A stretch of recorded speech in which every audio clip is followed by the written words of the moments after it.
Sign बाहर निकालो, cos 90 minus cos 0 put करो upper limit minus lower limit. तो जो भी इलेक्ट्रिक फील्ड का x कंपोनेंट है cos 90 0, cos 0 1, minus minus plus, तो रिजल्ट हो जाएगा k लैम्डा बाय डी। देखो चेक करो है कि नहीं वहां पे। तो जो भी इलेक्ट्रिक फील्ड का x कंपोनेंट होगा उसका डायरेक्शन यहां पे लेफ्ट की ओर होगा इस चार्ज के अकॉर्डिंग। ये चार्ज पॉजिटिव है, तो चार्ज अगर पॉजिटिव होगा तो इस पॉइंट पे इलेक्ट्रिक फील्ड का एक तो x कंपोनेंट होगा k लैम्डा बाय डी। अब दूसरा क्या देखना है, दूसरा देखना है y कंपोनेंट। तो y कंपोनेंट पे अगर जाओगे तो फिर से देखो वहां पे k lambda cos theta, dx की जगह हमने क्या पुट किया था, dx की जगह हमने पुट किया था d sec square theta into D theta, x की जगह पुट किया था तो d स्क्वायर कॉमन था और 1 प्लस टेन स्क्वायर थीटा, तो सेक स्क्वायर थीटा फिर से कैंसिल आउट होगा। अब जो इलेक्ट्रिक फील्ड का y कंपोनेंट होगा उसमें क्या चेंज आएगा, k लैम्डा बाय डी बाहर आ गया, बचेगा केवल क्या, cos theta into D theta, केवल यही चेंज आएगा वहां पे। अब मैं अगर इसको इंटीग्रेट करने जाऊं तो इलेक्ट्रिक फील्ड का y कंपोनेंट हो जाएगा k lambda by D. Sine theta का डिफरेंशिएशन क्या था, cos थीटा, तो cos थीटा का वहां पे क्या आता है साइन थीटा। अब इसको इंटीग्रेट करना है 0 से लेके 90 तक, तो इलेक्ट्रिक फील्ड का y कंपोनेंट आ जाएगा k लैम्डा बाय डी, और इस डिस्ट्रीब्यूशन के अकॉर्डिंग इसका डायरेक्शन कहां होगा, ऊपर की ओर होगा। लिख लियो। तो अगर हम बात कर रहे हैं किसकी, अगर हम बात कर रहे हैं सेमी इनफाइनाइट वायर की, अब ये रिजल्ट है, ये रिजल्ट भी हमें ध्यान रखना है। रिजल्ट क्या निकल के आ गया, रिजल्ट निकल के आ गया कि अगर हमारे पास कोई सेमी इनफाइनाइट वायर है और जो फिक्स्ड एंड है उससे अगर हम डी डिस्टेंस पे ऊपर कहीं आते हैं तो इस पॉइंट पे एक तो इस डायरेक्शन में इलेक्ट्रिक फील्ड का x कंपोनेंट है कितना, k लैम्डा बाय डी, साथ में वहां पे निकल के आया y कंपोनेंट भी क्या है, k लैम्डा बाय डी। देखो ये कि नहीं वहां पे। तो जिस पॉइंट पे मुझे इलेक्ट्रिक फील्ड फाइंड आउट करनी है, मान लीजिए P पॉइंट था, तो अब मैं अगर तुमसे पूछता हूं कि P पॉइंट पे टोटल इलेक्ट्रिक फील्ड कितनी है, तो इस पॉइंट पे x कंपोनेंट भी है, y कंपोनेंट भी है, तो जो टोटल इलेक्ट्रिक फील्ड होगी वो होगी Ex square plus Ey square. देखो है कि नहीं है, किसी पॉइंट पे हमें x कंपोनेंट मालूम है, y कंपोनेंट मालूम है, तो वेक्टर का मैग्नीट्यूड यही हुआ कि नहीं हुआ। तो P पॉइंट पे जो इलेक्ट्रिक फील्ड आएगी, अब बताओ वैल्यू क्या होगी, सबकी वैल्यू को पुट करो तो चेक करो k lambda by D constant होगा और 1 प्लस 1 क्या दे देगा वहां पे, √2। तो √2 k लैम्डा बाय डी, यही तुम्हारी इलेक्ट्रिक फील्ड इंटेंसिटी होगी अगर वायर मेरा कैसा है, सेमी इनफाइनाइट है।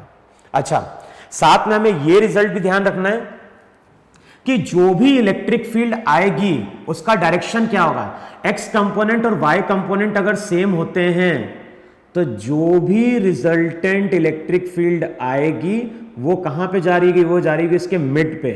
तो ये जो एंगल बनेगा, ये एंगल तुम्हारा 45 डिग्री का होगा।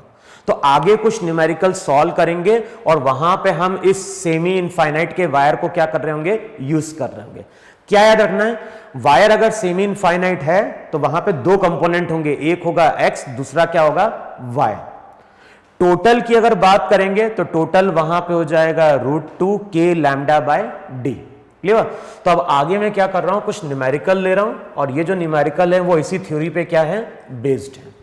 तो जो सबसे पहला हम न्यूमेरिकल कंसिडर करने जा रहे हैं वो कुछ इस तरह से है कि यहां पे मैं शो कर रहा हूं लाइन चार्ज,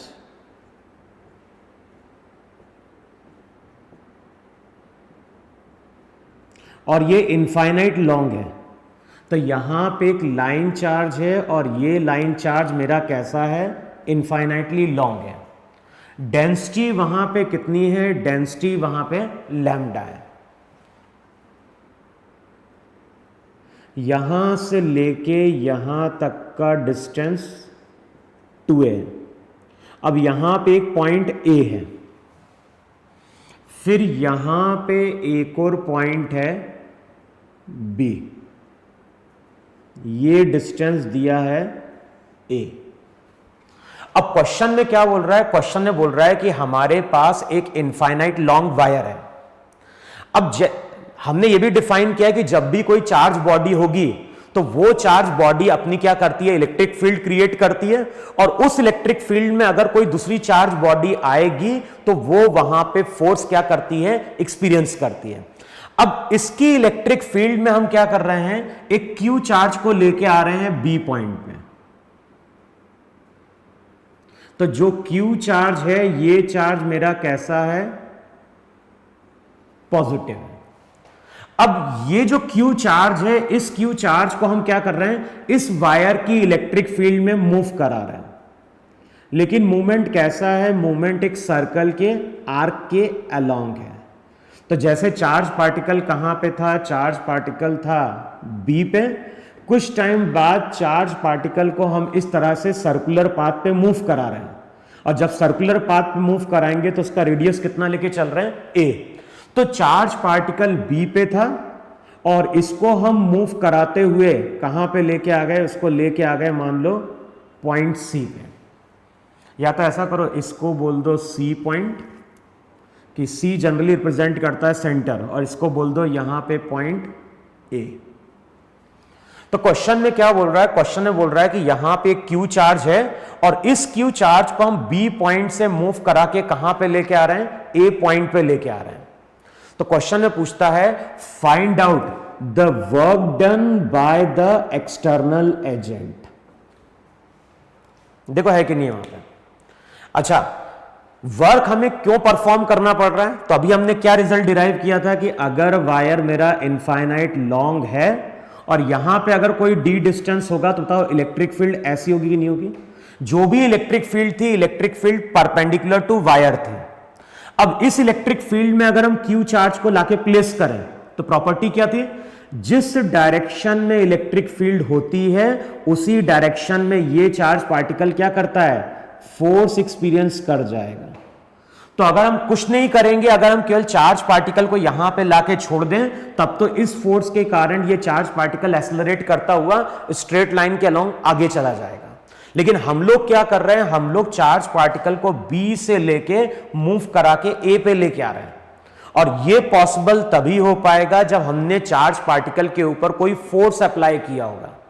और अगर हमने कोई फोर्स अप्लाई किया है तो उस फोर्स ने यहां पे क्या किया है? वर्क परफॉर्म किया है।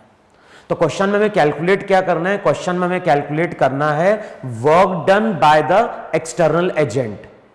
अच्छा, अब न्यूमेरिकल में अगर कुछ नहीं बोलता है तो हम ये मान के चलते हैं कि चार्ज पार्टिकल कैसे मूव कर रहा है? स्लोली। इससे पहले भी वर्क और एनर्जी मैंने लिखवाई थी ये चीज, कि फिजिक्स में अगर कोई भी चीज अगर मेंशन नहीं कर रहा है, फिजिक्स में अगर कुछ भी मेंशन नहीं कर रहा है कि बॉडी को कैसे मूव कराया गया है, तो हम लोग एजम्पशन लेके चलते हैं कि बॉडी कैसे चली है? बॉडी स्लोली चली है। अच्छा, अब बॉडी अगर स्लोली चल रही है तो मुझे अब देख के बताओ कि इस चार्ज पार्टिकल के ऊपर बताओ फोर्सेस कौन कौन से होंगे? तो ग्रेविटेशनल फील्ड को तो नेग्लेक्ट करना है। तो ये जो लाइन चार्ज है, इस लाइन चार्ज की यहां पे इलेक्ट्रिक फील्ड होगी। तो एक तो वो फोर्स अप्लाई कर रही है, दूसरा फोर्स कौन अप्लाई कर रहा है? दूसरा फोर्स अप्लाई कर रहा है एक्सटर्नल एजेंट, और एक्सटर्नल एजेंट के कारण ही वो चार्ज पार्टिकल बी से मूव करके कहां पहुंच रहा है? ए पे पहुंच रहा है। तो यहां पे अगर हम बात करेंगे तो चार्ज पार्टिकल के ऊपर दो फोर्स लग रहे हैं। एक फोर्स लग रहा है इलेक्ट्रिक फील्ड के कारण, और दूसरा फोर्स क्या है? एक्सटर्नल एजेंट या फिर हमारा है। अब यहां पे हम यूज कर रहे हैं वर्क एनर्जी थ्योरम।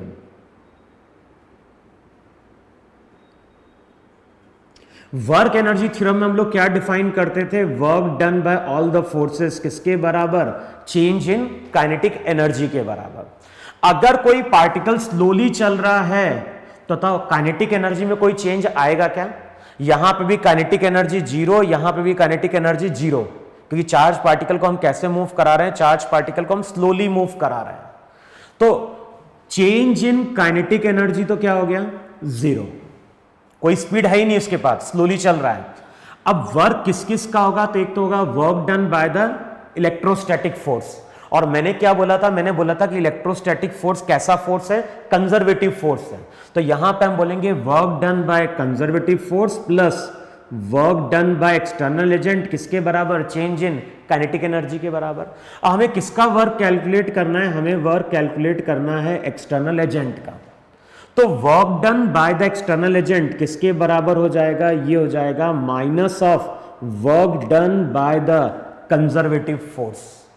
तो अगर हमने किसी तरह से कंजर्वेटिव फोर्स का वर्क कैलकुलेट कर लिया, तो जैसे हम नेगेटिव साइन लगाएंगे हमें वर्क किसका मिल जाएगा, एक्सटर्नल एजेंट का मिल जाएगा। क्लियर हुआ।